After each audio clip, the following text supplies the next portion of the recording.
as you can see, this hibiscus is still blooming quite a lot, so that's nice. And James's dinner looks pretty fancy today, but it's just a sandwich. And that's the bread, so it's Udi's gluten-free, and that's the ingredients. And I'm drinking this Rishi lavender mint tea. Fancy name. And James is gonna, you gonna hold better? He's gonna review that, and I think he'll actually get a chance to review it today, because I don't have much to talk about. I'm going to say I've made the second cup now with this tea. It's green tea or something? No, it's not. Yeah, green tea. This one's has no caffeine, so it's a lavender mint tea, and it's delicious. So you like mint taste, right? Oh, I love mint. But anyway, I like mint, but it's not my favorite. Taste is I associate with sweetness. Yeah, I love it. But I guess different people like different things, and whatever. Well, it dates back to the Christmas of maybe 1962. I got a book from my aunt, my first Hardy Boy book. My brother got an adventure story for a boy, and then he got, I think it was the same Christmas, 2 Charles Dickens stories. So from that morning until the evening when we went to bed, I read the Hardy Boy book. I read my brother's adventure book for boys, and I started. It would have been Oliver Twist. I think I got to Oliver Twist. I found it nightmarish, and I think I started Tale of You were too young for that. Well, I probably was too young for the Hardy books, because it said for boys 10 to 14 years old, and I was 8 years old. I was kind of a precocious reader. Oh, I'm sure you were. You still are. Dickens has a lot of vocabulary. I mean, I used to read a lot, but I didn't have real friends. I had a few friends, but I don't. But you were saying some of them were like kind of false friends. I don't think that people really wanted to be my friend. I was kind of. It seemed like they did, but then really I was just somebody that they wanted to hang around with when there wasn't anybody else there, and then when there was, then they didn't seem like friends anymore. I had quite a number of friends. I ended up losing them every time I moved. So we moved when I was 5. Yeah. And then when I was 8. And then when I was 10. And then when I was 13. And then finally when I was 20. And well then, yeah, I mean some people were really great friends to me. Yeah. Thinking back, but I think because of my experience with other people, I didn't believe that they really wanted to be my friend. So I think there's that too, right?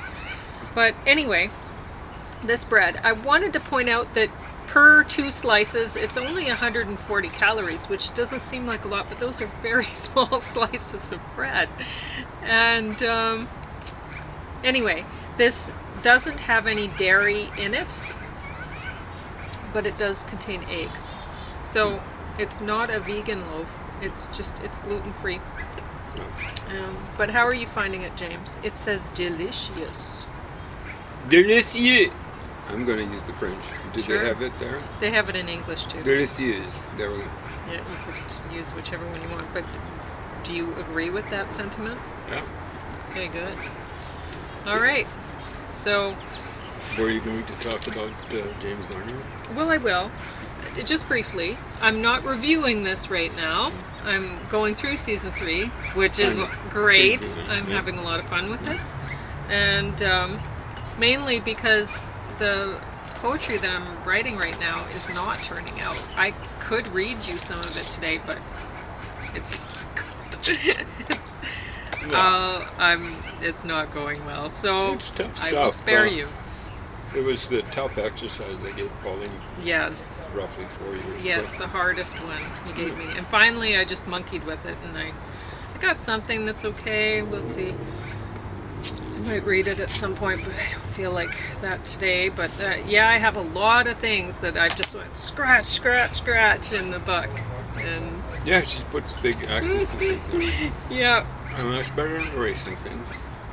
So anyway, I'm just bringing this out to show that this is much more enjoyable to watch than this. D.I. Race Season 2. And at first, you know, I remember watching Season 1 and thinking, she's, you know, not a typical, she looks pretty enough or whatever, but she kind of looks frumpy. And not what people would normally think it as a heartthrob or anything like that, but she does play a detective well. And, you know, because you have to have sort of a, well, I don't know. Anyway, she seems believable in that role. But she looks tougher than any of the women cops I saw at she does look the tough. city of Love. There weren't that many of them. So, anyway, but she has, in Season 1, she had this love interest that she was engaged with, whatever, that was, I mean, most people would think he's sort of handsome and kind of fit looking or whatever, not frumpy. And so she kind of looked maybe motherly or something, like not love interest, whatever. And so when he turned out to be a bad cop, then you thought, well, you know, it was kind of too good to be true or whatever, right? But then now in Season 2, she has like young, fit-looking guys interested in her and all this sort of stuff, and it's I really don't know what they're thinking with this. Anyway, and at the end of Season 2, spoiler alert, the real bad guy, I mean, there's some bad guys in this, whatever, because they're working through basically it's one case through the whole season, which makes it more interesting as far as I'm concerned. Not as interesting as this. But at the end of it, there's another bad cop. And it just kind of got me thinking, like, this season it's more about race. And I really didn't like this season nearly as much as the first one. At the end of this season, when there's another bad cop, and oh, surprise, it's another white guy. You know, it's nothing like verisimilitude. Anyway, there are lots of bad white guys. I'm sure, but right now we have 2 for 2. So anyway, whereas Rockford Files, this is much more enjoyable. There's one friend that's like the police officer in this that he's friends with. He's a good guy. He's a good white guy. And there's a bad white guy in this, but he's kind of weak and he's small. He has sort of a feminine name, so his name is Evelyn. And is he English, maybe? No. Well, I don't know where his ancestry would come from, but anyway,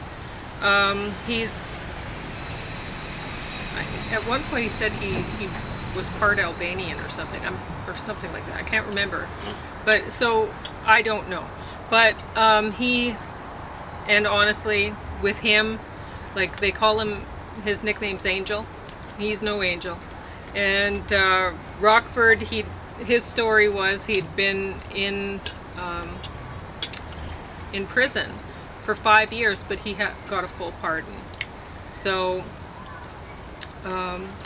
he met this guy Angel in prison, and he continues to be friends with him, although Angel keeps messing him around. He's not a good friend to have, but Rockford, he likes getting along with people. He likes helping people out and whatever. So, No anyway. matter how often he gets beaten up in the process. Yes, he keeps coming back for more somehow.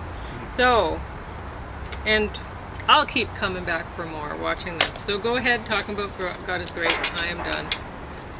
I still like the way God he's is always not great. getting beaten up. The book is God is not right. not great. You know, it's That's not what the title is. exactly right. I made a mistake there. So we left off with Animal Farm, right, George Orwell. So somewhere in this book, maybe more than once, Christopher Hitchens says Orwell's one of his 3 heroes or something like that. So Orwell blew the whistle. He wasn't the first by any means. Blew the whistle on communism. Orwell basically was fighting with the communists, not against. In the Spanish Civil War, between roughly 1936 to 1939. I don't think it started until 35. Anyway, the government in power styled itself as anarchist, and then the communists came to the rescue. But of course, they were going to take over in Spain if they managed to rescue the anarchists. That's what they always do. Well, always tried it. They tried it in Egypt after Nasser died. Sadat was the successor to Nasser, and oh my heavens, left-wingers just can't stand Saddam because he turned on the communists before they could kill him. You know. In Sadat's autobiography, he said, you know, I had to turn on them, they're going to kill me. And I suspect some people go, oh no, he's just making, no, that's what commies do. You know, like when there's a change of regime, if they've been involved with propping up the regime or whatever, they're going to take over. That's the whole idea. Kenneth Kaunda was pretty dull. The leader, misleader really, of Zambia right from the get-go. He even was bright enough. He was telling Nelson Mandela, don't hang with the commies. They will, they're not trustworthy. They will turn on you. And Nelson Mandela patted him on the head, figuratively, and said, I know how to handle them. He had no clue what he was dealing with. He had lots and lots. Read Mandela's, whatever his name is, Mandela's autobiography, understood. And many of his flunkies were commies, described as such by Mandela. Okay. I'm sure some of you people are totally skeptical of Mandela. Man of peace. No. He was hanging with commies. He was a commie. I played soccer with a guy who used to belong to the ANC, and all he said to me was, I wasn't grilling him. I was a commie. I didn't say commie. He used the past tense. I kind of liked him pretty well. Not Mandela. The guy I played soccer with. Anyway, Animal Farm, Orwell. When was that put out? 1945. When did 1984 came out? I think it was written 1948, published 1949. Guess what year Christopher Hitchens was born? 1949. And yet Christopher Hitchens was a confessed Marxist. I don't know how much longer Orwell's life overlapped with Christopher Hitchens. A year, 2, or something like that. And somehow or another, Christopher Hitchens hadn't done enough reading and became a Marxist long after it should have been acceptable. After George Orwell, it's not acceptable to be a Marxist. Actually, it wasn't acceptable to be a Marxist after André Gide, a French writer, G-I-D-E, for you folks if you're not acquainted with him. in the 30s, he was blowing the whistle on the Soviet Union. Yeah. I'm not sure when The God That Failed came out. It's mentioned in here.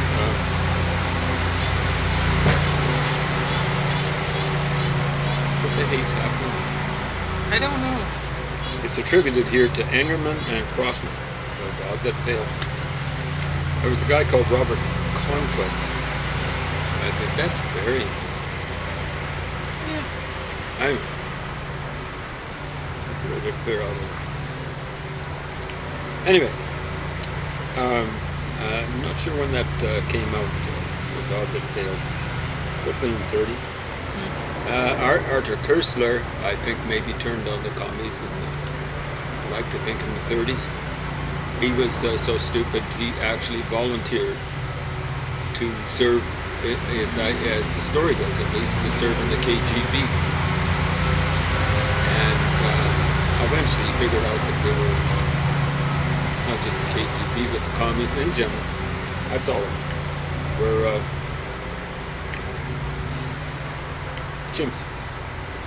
Anyway, very dangerous chimps. So we'll move on to Armstrong, Karen Armstrong. Oh, Christopher Hitchens. Yeah, he has a few choice words to say about Karen Armstrong. Recently, she's very, very popular amongst faux left-wingers. That's F-A-U-X, faux, French for false, fake left-wingers. Faux left-wingers, and this isn't fake news, okay? So they really think that she knows about religion, especially about Islam. So she's become an apologist of sorts for Islam. I'm not interested in apologetics from Islam or their supporters. All I'm interested in is apologies. There's a whole different, you see, words that are related that aren't the same thing. Same sort of thing with jihad. Jihad doesn't mean struggle, as it's generally used by Muslims. It means war. Get that straight. Just because it started off as struggle doesn't mean that it means struggle. Now, it's a particular type of struggle. It involves bloodshed. The apologetics is like when you're actually making excuses, not apologies, for your beliefs or whatever. What are we going to say? Practices. I was going to ask you about it says it's #1 international bestseller. Yeah. So this was a very popular book. And very unpopular. Oh. That's one of the reasons why it became a huge bestseller. Okay. You know, people, I got to read that. You see what I'm saying? Okay. So he's hugely unpopular. Okay, so his life actually was in danger when he, not so much because of the book, but when he had a visit from Salman Rushdie. People were threatening to kill him. Oh. Well, okay. Shouldn't come as a surprise. I mean, they killed people who published Salman Rushdie. They, or at least published the Danish cartoons. I don't know. I think definitely one's life was in danger if one was involved in the publishing of all right, satanic verses. He has something bad to say about Islam then. Oh, definitely. Because he has something, let me put it this way, truthful to say. Okay. Yeah. Lots of things, not enough things to say about Islam. He's down on religion generally, and he goes after the Mormons, he goes after the Millerites. He doesn't have much to say about the Seventh-day Adventists, except to say they're kind of like namby-pamby Millerites or something like that. He takes on Hinduism.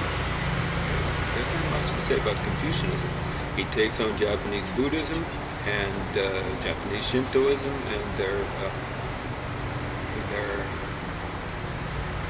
contribution, shall we say, to the Japanese war effort. Doesn't seem as much like a religion as some of the others. That's one of the problems that he has here, and that's one of the things I'm trying to point out. Because he's so down on religion and not necessarily culture.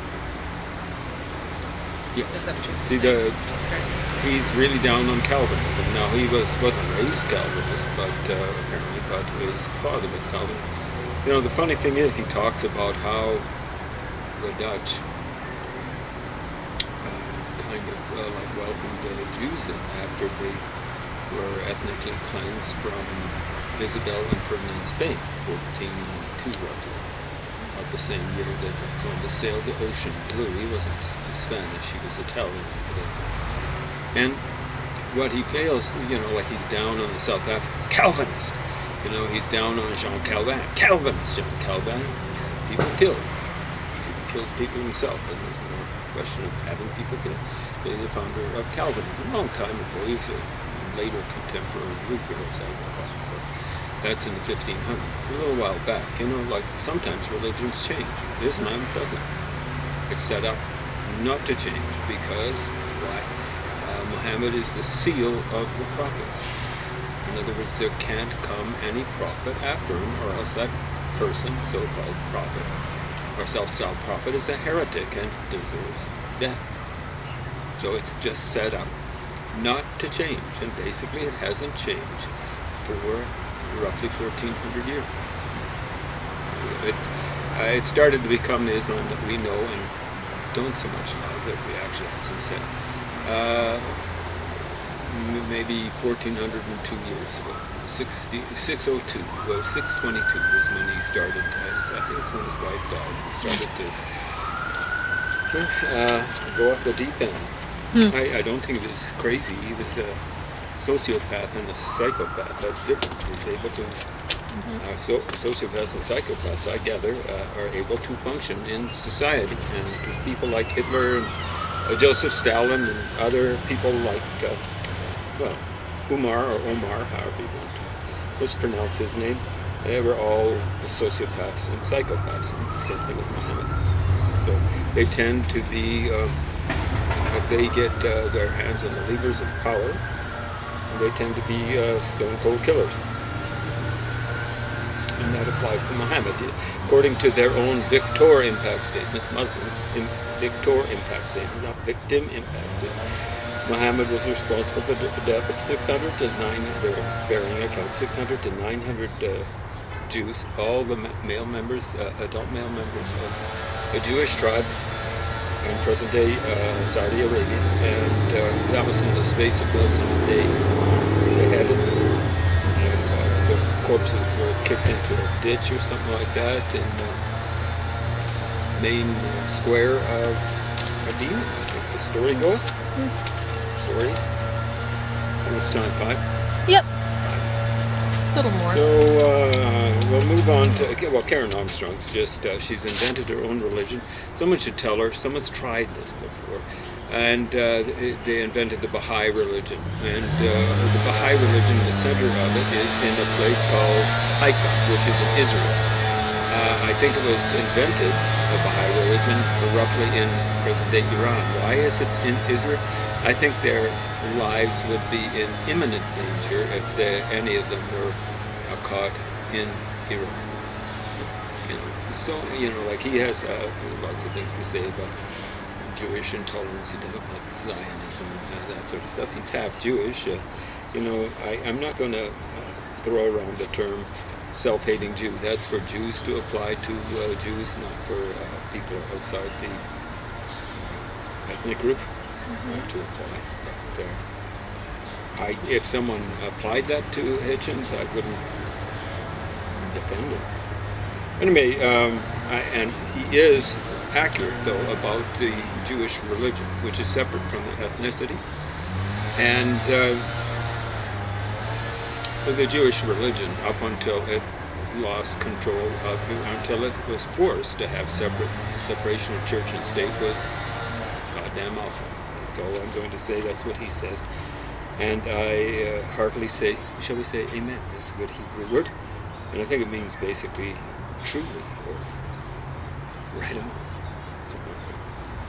Let me see, what did he have say about St. Augustine? He didn't have much good to say about him. It was a long time ago, 400. In the 400s AD or something like that, even before Muhammad. So he does say in here, I've heard this say, Islam's a recent religion. you know, like it hasn't had time to mellow. It'll never mellow because of the concept of Muhammad being the seal of the prophets. So he doesn't have nice things to say about Mormonism. How come Mormonism? You know, the Mormons had Danites kind of indulged or engaged in a little bit of violence and stuff like that. But Mormonism goes back, what, 1830? You see how recent it is? Why? How come it isn't violent? How about Baha'ism? It's way more recent than Islam. How come it's not violent? Well, Jainism is older. How about Mennonitism? It's way more recent than Islam. How about Hutteritism? Way more recent than Islam. How about Quakerism? Way more recent than Islam. You know, like, who says that religions get more tolerant and more pacific as they get older? But he tries to pass that on. I've had that, someone attempt to visit that on me, and that's a person who actually taught Islam at university. Not currently, but I'm not going to put up with that garbage. I already gave you. There's so many counterexamples. It's stunning. You talk to people. United Church is way more recent than Islam. Nowadays, you know, they're all bending over backwards, forwards, whatever, to accommodate or try to. You never can accommodate something like Nazism or communism or Islam. You can't. There's no accommodating stuff like that. Yeah. Doesn't have good things to say about Robert Baden-Powell, and I can't think too much. He's the guy good to say about him. He's the founder of the Boy Scouts movement, but I don't know how. Maybe it was muscular Christianity. I think that's how he characterized it. But we all out? No, you have 2 minutes. 2 minutes. Okay. Saul Bellow, apparently a Canadian-born American playwright. Mentions him twice. Let's see. Not much mention of Osama bin Laden. Weirdly enough, this book was published in 2007. Let's see if I remember correctly. 2007. So Osama bin Laden, I don't know. I think he might have still been alive. Only 4 mentions. You know, like it's important to actually look at him. Book of Mormon is in there, mentioned on 1, 2, 3, 4 pages, which is roughly the same amount that, well, Das Kapital, I don't think it's mentioned at all. What's going on? So what I'm going to say, I'll be leaving off this Book of Mormon, and then Buddha. There's a fair amount on Buddha, and he does mention how Buddha was just like a mendicant. At least the missionaries in the New Testament for early Christianity were told, get your trade. You know, I guess Paul was he a tent maker or something like that? If you visit someone, you practice a trade. And you know, you look at the monks, at least in some monasteries they had trades, and I think they had to take care of themselves. So Buddhists walking around, you know, like, give me some stuff. You know, why should they be stealing, and that's stealing, from poor people, you know? And he does mention that. Bukhari, John, we'll leave off with John Calvin and Calvinists. Yeah. Too much about Calvin and Calvinists here. So the big problem with this guy is it's not just religion, it's separation of church and state.